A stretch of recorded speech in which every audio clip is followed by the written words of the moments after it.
Welcome to the Keep Moving Forward series. This segment, called The Joy of Being Deafblind, features John Lee Clark. Logo for Emperor's radio station with tagline that reads, Diverse Radio for Minnesota's Communities. Photo of John Lee Clark. Probably the best thing about being deafblind is being a member of our community. Being a member of a family, nothing beats it. This is Keep Moving Forward. Photo of President George H.W. Bush signing the Americans with Disabilities Act into law.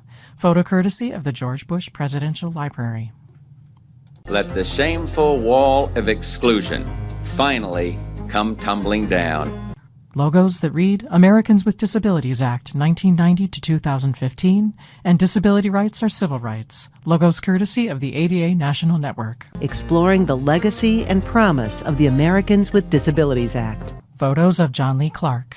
I'm speaking on behalf of John Lee Clark, who's a second-generation deafblind man. He's also a poet, a Braille instructor, and a family man with a wife and 3 boys. These are his words.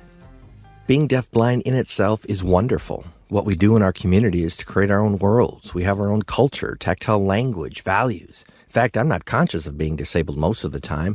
Sure, we're discriminated against, and yes, we face many challenges, but what I am is fine. What does need changing is the world. We're not immune to the pain and frustration of coming up against a locked door.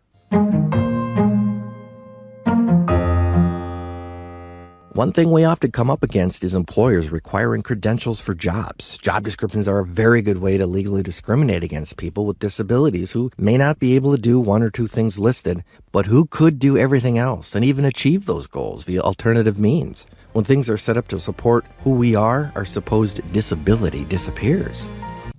Logos for the Minnesota Council on Disability, the Minnesota Humanities Center, the Minnesota Arts and Cultural Heritage Fund, and the Emperor's radio station. Keep Moving Forward is supported by the Minnesota Council on Disability, the Minnesota Humanities Center, and the Minnesota Arts and Cultural Heritage Fund.